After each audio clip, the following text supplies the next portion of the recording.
Hello বন্ধুরা, নীলিমা রান্নাঘরে তোমাদের সবাইকে স্বাগত।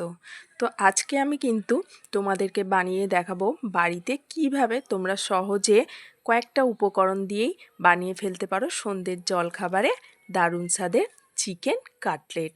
তো প্রথমে দেখো, আমি এখানে 300 গ্রামের মতো বোনলেস চিকেন নিয়ে নিয়েছি। তোমরা এটাকে বাজার থেকে কিমা বানিয়েও আনতে পারো। তো আমি এখানে একটু বড় বড় সাইজের দিয়ে নিয়েছি। এরপর এটাকে আমি মিক্সিতে নিয়ে একটু পেস্ট করে নেব। পেস্টটা কিন্তু আমি মিহি বানাবো না, দেখো এই রকম ঠিক একটু গোটা গোটা থাকবে, এতে করে গালে পড়লে কিন্তু খেতে দারুণ লাগবে। তো এবার আমি একটা বাটির মধ্যে এই পেস্ট করা চিকেনটাকে ঢেলে নিচ্ছি। এরপর আমি এখানে কিছু মশলা অ্যাড করব। আমি স্বাদের জন্য দিয়ে দিচ্ছি নুন, দিয়ে দিচ্ছি কিছুটা গরম মশলার গুঁড়ো, দিয়ে দিচ্ছি কিছুটা পরিমাণ গোলমরিচের গুঁড়ো, আর দিয়ে দিচ্ছি 1 চামচের 4 ভাগের 1 ভাগ আদা বাটা আর 1 ভাগ রসুন বাটা। এরপর আমি এখানে আগে থেকে পেঁয়াজ, ধনেপাতা আর ঝাল অনুযায়ী বা স্বাদ অনুযায়ী কাঁচা লঙ্কাকে আগে থেকেই কুচি করে নিয়েছি। এরপর কাঁচা লঙ্কা, পেঁয়াজ আর ধনেপাতাটা দিয়ে দেব। তো পেঁয়াজের পরিমাণটা এখানে একটু বেশি হয়ে গেছে, আমি সবটা দিলাম না। তো তারপরে আমি এখানে কুচনো ধনেপাতা দিয়ে দিলাম। এরপর এটাকে আমি ভালোভাবে হাত দিয়ে নিয়েছি। এরপর এটাকে আমি সাইডে চাপা দিয়ে রেখে দিচ্ছি। তারপরে এখানে একটা বাটি নিয়ে নিয়েছি, আর আমি এখানে 2টো ডিম নিয়ে নিয়েছি। তো ডিমটাকে আমি ফাটিয়ে নিচ্ছি। এরপর ডিমের মধ্যে আমি একটু নুন দিয়ে এটাকে খুব ভালোভাবে ফেটিয়ে নেব। তারপর অন্য একটা জায়গায় আমি এখানে কিছু বিস্কুটের গুঁড়ো নিয়ে নিয়েছি। এরপর আমি চাপাটা খুলে একটু এখানে ময়দা অ্যাড করছি। এতে করে কিন্তু বাইন্ডিংটা ভালো হবে, ভেঙে যাবে না, এটা ভালোভাবে টাইট থাকবে। তো এটাকে হাত দিয়ে আমি ভালো করে মাখিয়ে নিলাম। এরপর আমি হাতের তালুর মধ্যে একটু তেল নিয়ে 2 হাতের মধ্যে ঘষে নিয়েছি। এতে করে কিন্তু হাতে লেগে যাবে না।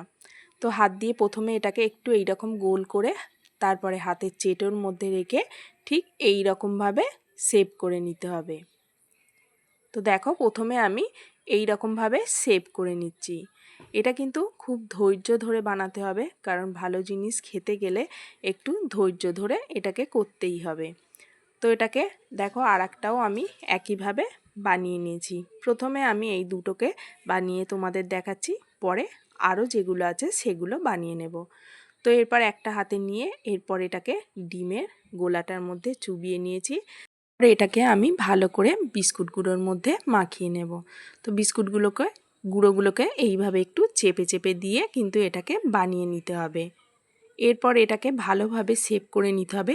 প্রথমে এখানে আমি একটা করে নিয়েছি, তারপর আবার আর একটা নিয়ে এইভাবে বিস্কুট গুঁড়ো ভালোভাবে দুপাশে এইরকম চেপে চেপে একটু লাগিয়ে নিচ্ছি। তো এরপরে দেখো, আমি একটা বোর্ডের মধ্যে বা সমান জায়গার মধ্যে নিয়ে নিয়েছি। তারপরে বিস্কুট গুঁড়োগুলোকে একটু হাত দিয়ে চেপে চেপে নিয়ে একটা ছুরির সাহায্যে আমি এটাকে কাটলেটের আকারে বানিয়ে নিচ্ছি। তো চারপাশটা এইভাবে শেপ করে আর মাঝখানটা একটু এইভাবে চেপে দিলে বিস্কুট গুঁড়োগুলো ভালোভাবে সেটিং হয়ে যাবে। তো প্রথমে এইভাবে একবার বানিয়ে নিয়েছি, দেখতেই পাচ্ছ। এরপর এটাকে আবার আমি ডিমের গোলার মধ্যে চুবিয়ে নিয়েছি। তো এটাকে একটু সাবধানে আর ধীরে সুস্থে বানাতে হবে। তারপর আবার আমি কিছুটা পরিমাণ বিস্কুট গুঁড়ো এর মধ্যে লাগিয়ে নিচ্ছি। তো ডবল কোটিং করলে কিন্তু এটা খেতে বেশি সুন্দর হবে। তো তারপরে আবার একটা সমান জায়গার মধ্যে রেখে এটাকে আমি ছুরি দিয়ে এইভাবে চেপে চেপে আর ধারগুলোকে ঠিকঠাকভাবে কাটলেটের শেপের আকারে বানিয়ে নিয়েছি। তো দেখো, একটা মানে বানানো হয়ে গেছে। তো এটা দেখে মনে হচ্ছে ফেটে গেছে, কিন্তু এটা ফেটে যাবে না। ঠিক ভাজার সময় এটা ঠিকঠাকভাবে গোটা থাকবে। তো আর একটাকে এইভাবে নিয়ে আমি ডিমের মধ্যে চুবিয়ে আবার বিস্কুট গুঁড়ো দিয়ে এটাকে খুব ভালোভাবে কোটিং করে নিচ্ছি। তো এটাকেও আমি ঠিক একইভাবে আগের মতো একই প্রসেসে করে নিয়েছি। তো এখন দেখো, দুটো রেডি হয়ে গেছে। এরপর এটাকে আমি গরম তেলে ভেজে নেব। সেই জন্য আমি এখানে তেল গরম করতে বসিয়ে দিয়েছি। আর এরপর আমি কাটলেটগুলোকে তেলের মধ্যে দিয়ে দিলাম।